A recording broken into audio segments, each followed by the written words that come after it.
Many of the early Anglo-Saxon kings of England have faded into obscurity, overshadowed by the more renowned rulers who played pivotal roles in the formation of the kingdom. Among these epic figures stands Alfred the Great, a monarch whose visionary leadership allowed Wessex to flourish in the face of the formidable Great Heathen army. He exhibited remarkable resilience, successfully repelling their relentless invasion and defeating them at the Battle of Edington, saving his realm from devastation. In the 880s and 890s, the Anglo-Saxons ruled Wessex and Western Mercia, but the rest of England was under Viking kings. Alfred's legacy was carried forward by his son, Edward the Elder, a warrior king in his own right. Edward expanded the boundaries of Wessex, incorporating the lands of Mercia and East Anglia into his domain. With unyielding courage, he fended off Viking incursions, ensuring that Wessex remained a bastion of strength and superiority amid the chaos of those times. The saga continued with his son Æthelstan the Glorious, whose ambitions reached even further. Æthelstan's conquest of the rugged territory of Northumbria, taken from the descendants of Ivar the Boneless, was a masterstroke of calculated power, marking a decisive turning point in the history of England. Despite the remarkable achievements of these three generations, Alfred, Edward, and Æthelstan, who played instrumental roles in shaping early England, the first kings of England often remain obscured by the brilliance of their ancestors. These are the stories of the lesser-known English kings of the House of Wessex, who would still face Viking invasion and whose brilliance allowed England to thrive. First, we have Edmund, a king who's celebrated in the Anglo-Saxon Chronicle, with many poems written about him. He would be remembered to history as Edmund the Magnificent, due to his battle and political mastery. Edmund's father, Edward the Elder, had a complex and richly woven family life, marked by 3 marriages that produced a formidable legacy. Edward would father 5 sons, each with their own fate, intricately tied to the turbulent history of their times. The eldest of these sons was Æthelstan, the sole offspring of Edward's first wife, Ecgwin. His ascendance to prominence set the stage for a tumultuous familial saga. Edward's second wife, Æthelflæd, bore him 2 sons. The first was named Ælfweard, and the second Edwin. In the year 919, Edward wed Eadgifu, the daughter of Sighelm, the Ealdorman of Kent. From this union, Edmund was born, likely in the year 920 or 921. He would also have a younger brother from the same mother, named Eadred. Edmund's early years were shadowed by the death of his father, Edward the Elder, who died in the year 924, when Edmund was around 4 years old. When Æthelstan ascended the throne, he was already 30, and Edmund was still a mere child, yet he found a nurturing home at his half-brother's court. The chronicler William of Malmesbury noted the deep affection Æthelstan held for both Edmund and Eadred, describing how he lovingly raised them in their formative years. As they grew, Æthelstan, a warrior king, renowned for his valour, ensured they received a Saxon upbringing, steeped in the martial traditions of their ancestors. In an era defined by conflict and heroism, Edmund learned the skills of the sword, the intricacies of warfare, and the delicate art of diplomacy. These lessons would forge his character and prepare him for the challenges that lay ahead, as he navigated the treacherous waters of power and legacy in a kingdom on the brink of unification. However, his other half-brother Ælfweard was briefly acknowledged as the King of Wessex upon Edward's death in the year 924. However, his reign was tragically short-lived, as he succumbed to mysterious circumstances less than a month later. rumoured to have been murdered on the orders of Æthelstan himself, who had been crowned in Mercia, eager to consolidate his power and eliminate potential rivals. The second son of Edward and Ethelred, Edwin, also met a grim fate. He would scheme to blind Æthelstan and diminish his ability as king.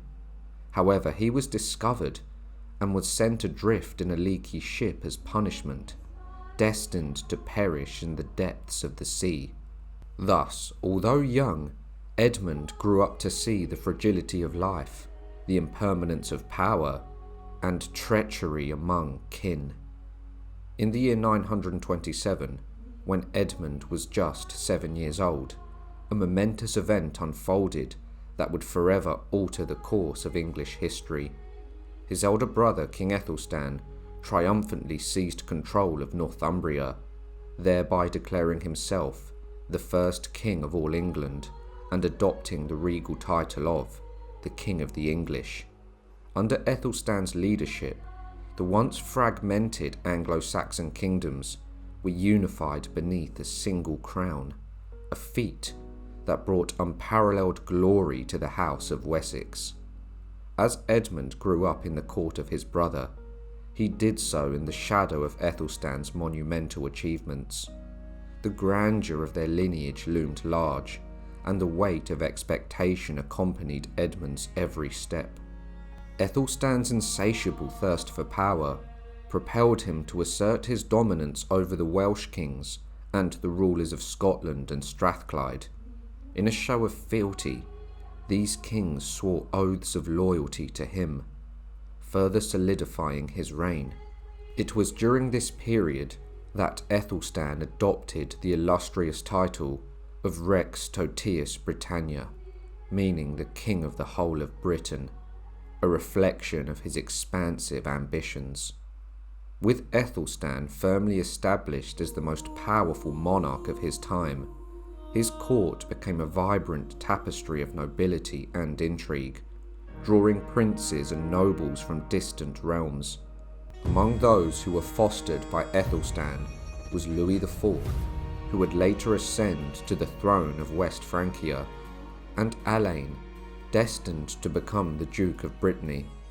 Edmund also mingled with Hakon, the son of Harold Fairhair, the formidable King of Norway, who would also rise to kingship.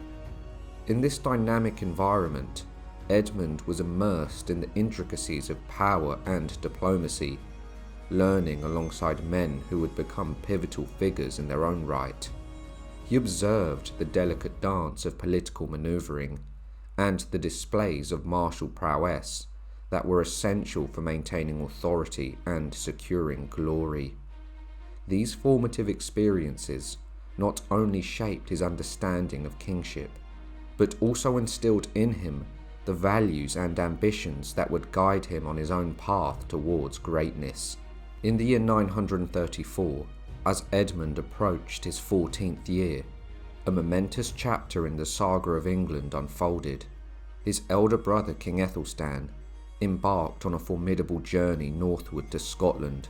According to the Historia de Sancto Cuthberto, Æthelstan, ever mindful of his legacy, instructed that should he fall in battle, his body was to be taken to the sacred shrine of St. Cuthbert at Chesterley Street. This solemn command hinted at the gravity of the impending conflict, and perhaps suggested that Edmund himself marched alongside the mighty army of Englishmen and valiant Welsh kings that would sweep into Scotland. The invasion, launched both by land and sea, proved remarkably successful. Henry of Huntingdon noted that the English forces encountered little to no resistance. A negotiated settlement could have sealed the fate of the conflict. Indeed, John of Worcester records that a son of Constantine II was taken as a hostage to Æthelstan, while Constantine himself accompanied the English king back south, once again pledging his fealty. Thus, Æthelstan reaffirmed his fragile overlordship over Scotland. In the aftermath of this conquest, It became clear that Æthelstan's reign could only be challenged by a united front of his adversaries. The leader of this formidable alliance was Anlaf Guthrinson, a descendant of the legendary Ivar the Boneless and the King of Dublin. He joined forces with Constantine II of Scotland and Owain, the King of Strathclyde. Once sworn enemies, they now set aside their political, cultural and historical grievances, united by a singular and fervent purpose to bring down Æthelstan. By the year 937, when Edmund was around 17, this coalition of kings and warriors launched a fierce rebellion. The armies of the north, alongside the Viking King of Dublin, surged into England, laying waste to the land in their relentless quest for freedom and power. In response, Æthelstan rallied his forces, and Edmund, now a fierce warrior prince in his own right, stood resolutely at his brother's side. The climactic clash would be immortalised in the annals of history, most notably in the stirring verses of the Battle of Brunanburh, recorded in the Anglo-Saxon Chronicle.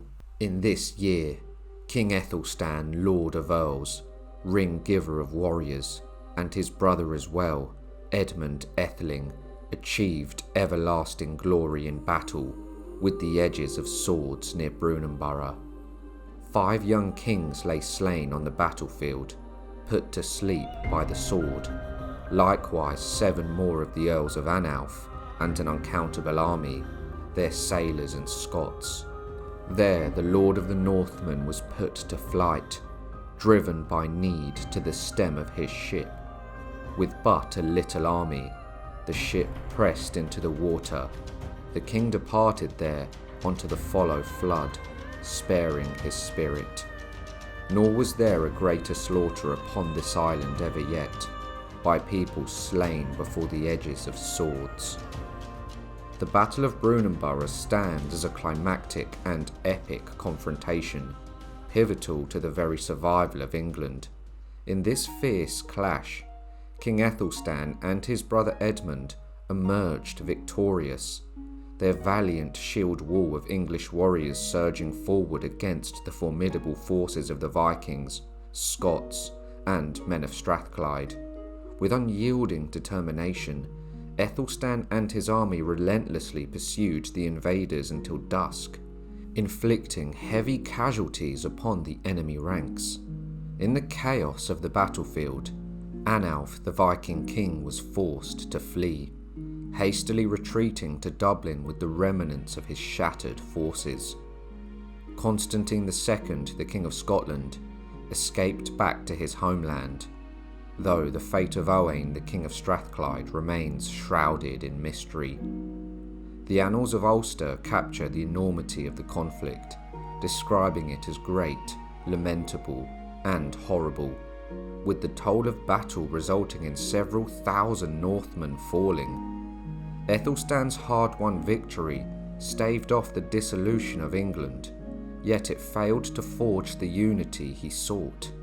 The kingdoms of Scotland and Strathclyde retained their independence, and the vision of a united Ireland remained an elusive dream, leaving Great Britain divided for centuries to come, its Celtic north standing apart from the Anglo-Saxon south. Despite this, the battle was fondly remembered by the common people as the Great Battle, and Æthelstan was no longer the overlord of Britain, but the King of England. Æthelstan, the esteemed king who had united the Anglo-Saxon kingdoms, met his untimely end in the year 939, at the age of around 45.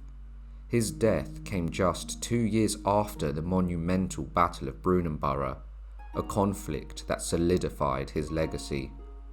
He would be remembered as Æthelstan the Glorious, for he had never lost a battle.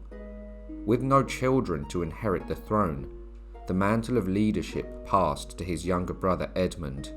At this time, Edmund was around 18 or 19 years old, a young man already battle-hardened, having participated in both the invasion of Scotland and the epic struggle at Brunanburh, which had defined the era. Edmund's succession to the throne was marked by unanimous support, likely bolstered by his proven battle prowess, and possibly a prior agreement with Æthelstan regarding the line of succession. He thus became the first king to inherit rule over all England, governing the ancient kingdoms that had once thrived in the rich tapestry of Anglo-Saxon history. However, almost immediately, the men of York turned their allegiance away from the Anglo-Saxon crown, choosing instead to elevate the Viking king of Dublin, Anlaf Guthrinson, as their ruler. The once secure grip of Anglo-Saxon control over the north, which had seemed firmly established following the triumph at Brunanburh, began to unravel. The Anglo-Saxon Chronicle records this betrayal, noting, "Here the Northumbrians took back their pledges, and chose Anlaf from Ireland as their king." Northumbria, a land characterised by its fierce independence, and still largely pagan in nature, had long resisted the influence of southern Saxon rulers.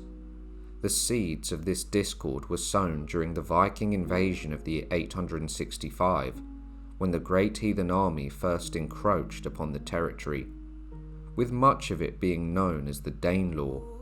Many Northumbrians found common cause with pagan Vikings, preferring alliances with figures like Anlaf, rather than submitting to the authority of southern kings. Many Northumbrians at this point would have been Anglo-Scandinavians, due to the Norse, Danish and Irish Vikings of Dublin, who had long settled there. Prior to Æthelstan's reign, Anlaf's father Guthrif of Ivar had ruled Northumbria from his stronghold in York, a legacy that continued to resonate among the people even after the defeat at Brunanburh. By the end of the year 939, Anlaf was crowned as the King of Northumbria, heralding a new chapter in the turbulent history of the region. In the following year, he initiated a bold invasion of northeastern Mercia, driven by a desire to reclaim territories that had once belonged to the Kingdom of York. These lands in the past had been conquered by Edward the Elder and Aethelfled, the Lady of Mercia. For Edmund, the weight of leadership bore down heavily in the wake of Æthelstan's death. Amidst this backdrop, a meeting of profound significance was convened between the young King Edmund and Anlaf, the ruler of Dublin and Northumbria. In the historic town of Leicester, they forged a treaty that would alter the landscape of power in England. Simeon of Durham, in his Historia Regum, chronicles this pivotal encounter, revealing that the two kings reached an agreement to divide England between them. Under the terms of the treaty, Edmund would retain control of the fertile lower lands of Mercia, Wessex, and East Anglia, while Anlaf would govern Northumbria and the Danelaw, which included additional territories within Mercia. This arrangement marked a significant setback for the English, as Æthelstan had once ruled over the entirety of Britain, and now his brother was left to preside over only half of England. During this period, Anlaf asserted his authority further by minting his own coins, a powerful symbol of his dominance and influence. Thus, in the year 939, the legacy of Alfred the Great intertwined with that of Ivar the Boneless. However, this fragile peace was destined to be short-lived. Anlaf soon began to launch raids into neighbouring lands, rekindling the flames of conflict. Yet, by the year 941, fate would intervene, and Anlaf would soon meet his demise. The annals of history recorded his death, bestowing upon him the title of King of the Danes, a testament to his formidable power and reputation. Following his passing, his cousin Olaf Sihtriksson ascended to the throne of Northumbria, leaving England still fractured and its future uncertain. According to the Anglo-Saxon Chronicle, Olaf launched a fierce assault on Tamworth, the heart of royal power in the Anglo-Saxon kingdom of Mercia. The townspeople, proud and resolute, fought valiantly against the Viking invaders, yet the clash resulted in a great slaughter on both sides, and ultimately, the Danes emerged victorious, carrying away a substantial bounty of plunder. Among the spoils was Wulfrun, a noblewoman of Mercian lineage who was abducted and taken as a captive, a grim reminder of the brutality of conquest. In the wake of this devastation, King Edmund summoned his armies to confront Olaf in Leicester. Here, the stage was set for a decisive confrontation as King Edmund laid siege to Olaf's stronghold. However, in a cunning manoeuvre, Olaf managed to slip away under the cover of night, evading the besieging forces and disappearing into the darkness. Despite the tide of everlasting war, the chronicle recounts that Olaf sought to mend relations with Edmund, perhaps reaching out in a bid for peace. This culminated in a significant moment. Edmund agreed to baptize Olaf, thereby becoming his godfather. This act echoed the earlier alliance forged between Edmund's grandfather, Alfred the Great, and the Viking war leader Guthrum, who had also been baptized in a gesture of reconciliation. Though the two kings appeared to coexist in a newfound harmony, Edmund remained vigilant. He was acutely aware of the unpredictable nature of Viking kings and their ambitions. Thus, in the year 944, he resolved to lead the full might of his army northward. With determined resolve, Edmund set out to conquer Northumbria, expelling King Olaf from England once and for all. This decisive campaign marked a turning point, solidifying Edmund's legacy and reuniting the Anglo-Saxon realm once again, making England whole. Edmund recovering the 5 boroughs and Northumbria was seen as so significant that it was commemorated by a poem in the Anglo-Saxon Chronicle. Here King Edmund, Lord of the English, guardian of kinsmen, beloved instigator of deeds, conquered Mercia and the 5 boroughs, Leicester and Lincoln and Nottingham, likewise Stamford and also Derby, to the honour of Edward's son, the protector of warriors, King Edmund. In the year 945, with England firmly under King Edmund's reign, he set his sights northward, marching towards the kingdom of Strathclyde.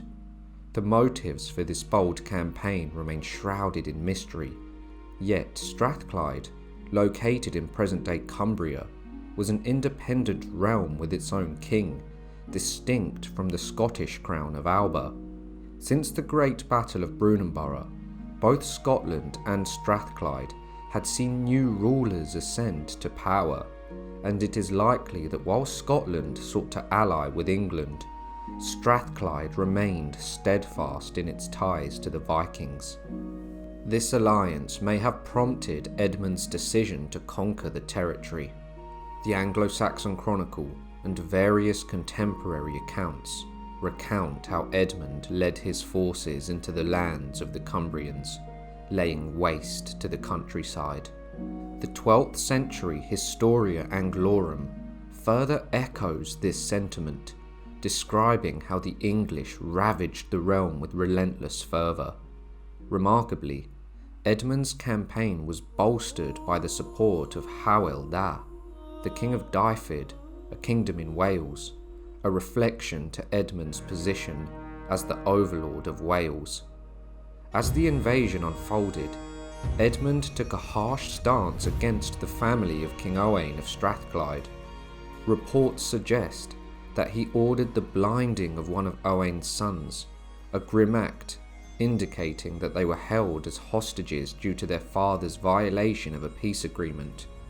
This brutal retribution highlights the seriousness with which Edmund regarded any breach of loyalty to the English crown.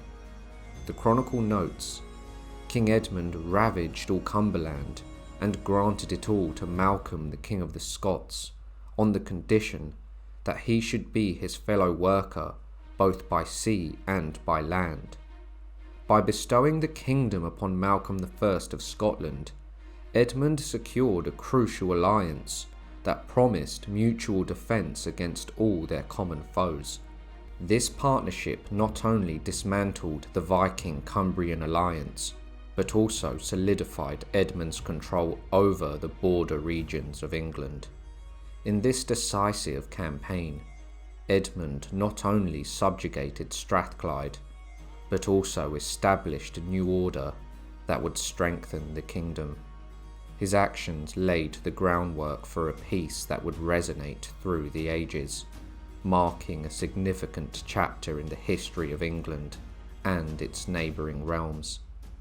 By the year 946, King Edmund had successfully reforged the Kingdom of England, firmly establishing its borders north of Northumbria.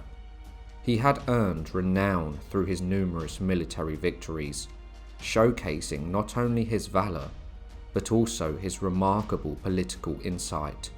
At just 26 years old, he stood at the height of his power, perhaps yearning for even greater glory akin to that of his elder brother, Aethelstan. Yet, fate had other designs in store, and tragedy loomed on the horizon. According to William of Malmesbury, the esteemed historian of the 12th century, the fateful events that unfolded were both sudden and shocking. A thief named Leofa, whom Edmund had banished 6 years earlier for his crimes, returned on the festival of St. Augustine. In an audacious move, he infiltrated the festivities at Puckle Church, seating himself among the royal guests. Notably, beside a Then whom Edmund had graciously invited to dine, Edmund alone discerned the danger. In a sudden fit of anger, spurred by the hand of fate, he leaped from his table, seized Leofa by the hair, and hurled him to the ground. In that chaotic moment, Leofa, driven by desperation, stealthily drew a dagger from its sheath. As Edmund lay atop him, Leofa plunged the blade deep into the king's chest, delivering a fatal wound. News of Edmund's demise spread rapidly across England, igniting a wave of sorrow and disbelief. As chaos erupted, Leofa faced a grim fate himself. He was torn limb from limb by enraged servants of Edmund, rushing to the scene. Thus, Edmund, the valiant warrior king, was slain by a thief in the thaws of a brawl. His reign lasted a mere 5 years and 7 months, tragically cut short at the tender age of 26. Some historians argue that had he lived longer, he may have been celebrated as one of the most remarkable kings of the Anglo-Saxon period. His achievements in stabilising and unifying the realm were significant. There is speculation that Edmund may have been the victim of a political assassination, though the true circumstances of his death remain lost to history. Due to his brief reign, Edmund does not enjoy the same level of renown as his brother Æthelstan or grandfather Alfred the Great. Nevertheless, his accomplishments earned him the title Edmund the Magnificent, solidifying his legacy in the annals of history. He was also attested to in a charter, being named the first king of all Albion. Edmund fathered 2 sons, Eadwig and Edgar. Upon his untimely death, the English crown passed to his younger brother Eadred. The transition of power from elder to younger brother was always a tumultuous affair, often steeped in chaos and uncertainty. When Eadred took the throne in the year 946, he faced a landscape marked by wavering loyalties in both Northumbria and Scotland, although the true ambitions of rival rulers during his time remain shrouded in mystery. The Anglo-Saxon Chronicle recounts that Eadred reduced all the land of Northumbria to his control, and the Scots granted him oaths and they would do all that he wanted.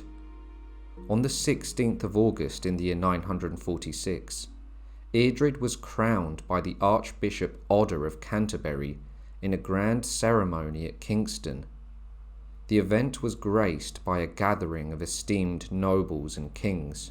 Northumbria, a land long characterized by its wild, untamed nature and pagan traditions, had a rich history of Viking kings and a vibrant Anglo-Scandinavian culture. Despite its fierce past, the lords of Northumbria pledged their fealty to the young King Eadred, who ascended the throne at the tender age of 23. Eadred's upbringing unfolded in the court of his elder brother Æthelstan, a place renowned for the nurturing of princes and lords from across Europe.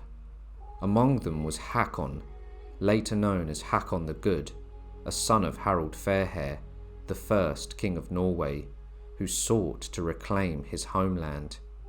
At that time, the reigning king of Norway was Eric Bloodaxe, Harald's eldest son, notorious for his brutal ascent to power, having slain his own brothers to seize the throne.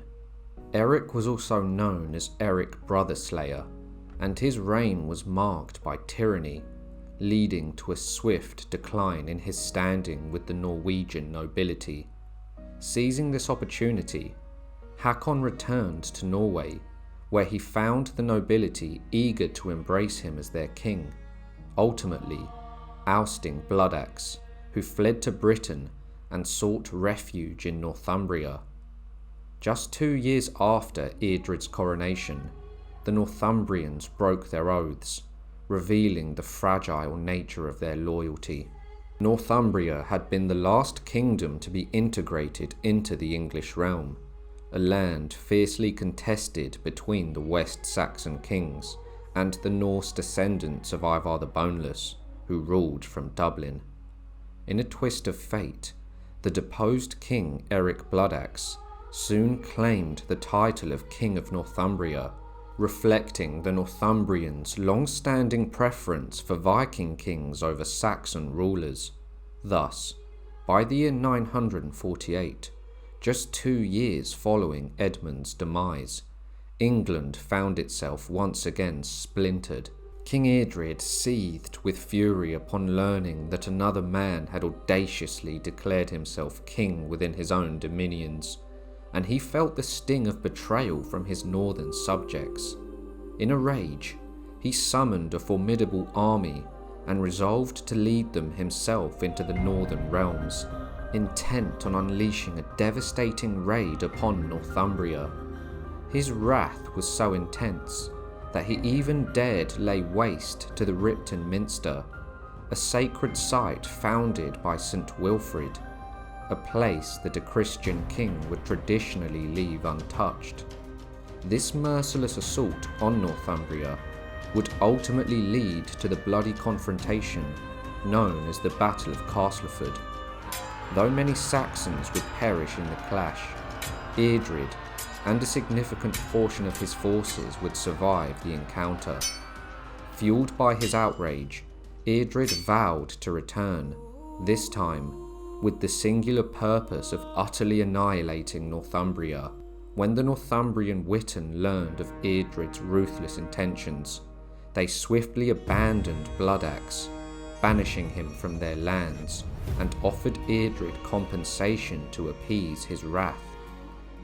By the year 949, Olaf Sitriksson, a descendant of the House of Ivar and once the King of Northumbria, was invited back to rule from his former stronghold in York. Nevertheless, the Northumbrians once again preferred Viking kingship over Saxon overlordship. In a curious turn of events, Eadred appears to have taken no significant action against Olaf, and may have even turned a blind eye to him, possibly due to the fact that Edmund had baptized Olaf, thereby perhaps allowing him to rule Northumbria independently, as the silence of historical records suggests. In the untamed wilderness of Northumbria, where the spirit of its men was ever restless, Olaf was soon ousted, and in the year 952, the Northumbrians welcomed back Eric Bloodaxe. The exact circumstances of Eric's comeback remain mysterious. He may have rallied his northern forces in a renewed attempt for power, or merely returned from the shadows to capitalize on the chaos left in the wake of defeat. Once more, Bloodaxe began minting coins in York bearing his name, a deliberate act to solidify his authority and imprint his presence on the region. He was hailed as the King of Northumbria once again, as England found itself fractured and divided once more.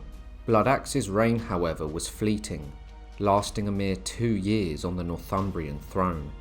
In the year 954, he was expelled from power through a treacherous northern conspiracy aimed at his removal.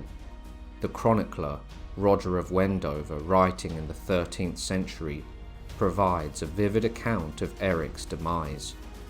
King Eric was slain by Earl Maccus in a desolate area known as Stainmore, alongside his son and his brother. They were all betrayed by Earl Oswulf. In the aftermath, King Eadred assumed control over all of these territories. The Earl Oswulf, who had betrayed Bloodaxe, held the title of High Reeve for the northern half of Northumbria, based in Bamborough, an area corresponding closely to the ancient kingdom of Bernicia. Oswulf evidently reaped significant rewards from his treacherous scheme against Bloodaxe. The Historia Regum notes that thereafter, Northumbria was administered by earls, formally recording Oswulf's appointment as the Earl of Northumbria in the following year. It is highly plausible that Oswulf had secured Eadred's approval for Bloodaxe's assassination, positioning himself as the new Earl of Northumbria upon Bloodaxe's demise. Additionally, the early 12th century work De Primo Saxonum Adventu states, first of the earls after Eric, the last king whom the Northumbrians had, Oswulf, administered under King Eadred all the provinces of the Northumbrians.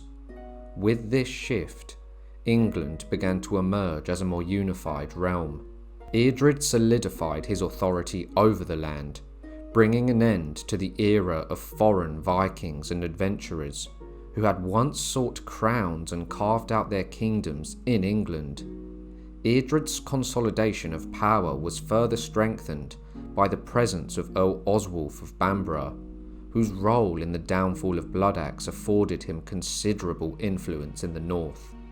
Tragically, Eadred's health began to decline toward the end of his life, and his condition steadily worsened, leading to his premature death at the young age of just 32 in the year 955.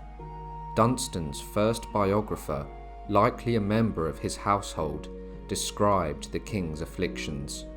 Regrettably, King Eadred was plagued by ill health throughout his short reign. During meals, he would suck the juice from his food, chewing only briefly before spitting out what remained, a practice that often disgusted the Thens dining with him. He endured a miserable existence as best as he could, in spite of the protests of his body. Ultimately, his deteriorating condition weighed heavily upon him, leading him sorrowfully to his deathbed. Just a year prior, with Bloodaxe's death, marked the end of the last Viking king of Northumbria, but Eadred's passing in the year 955 left England once again vulnerable, casting uncertainty over the realm's future. Eadred himself had spent his whole 9-year reign securing England, by putting down Viking kings and northern rebellions. He was succeeded by his nephew Eadwig, the son of his older brother Edmund. Thus, Edmund the Magnificent and his younger brother Eadred emerged as two of the last warrior kings of the House of Wessex, laying the groundwork for the future of England's monarchy. The reigns of Edwig the All-Fair and Edgar the Peaceful, the sons of Edmund, were marked by a remarkable era of peace and stability, often regarded as the golden age in Anglo-Saxon society. This period was characterized by the taming of the northern regions and the definitive end of Viking rule in England, which fostered a sense of security and prosperity. As sons of Edward the Elder, Edmund and Eadred, like their elder brother Æthelstan, played pivotal roles in forging a united England. Their leadership not only strengthened the nation, but also ensured its resilience against external threats, securing their rightful place in history. Their contributions deserve to be remembered and celebrated for the enduring legacy they created. For many years, England thrived in this state of relative tranquility, a peace that would remain unchallenged until the tumultuous reign of the infamous Ethelred the Unready. I hope you all enjoyed the video. If you did, be sure to like, subscribe and share, and I'll see you all soon for another History Profile.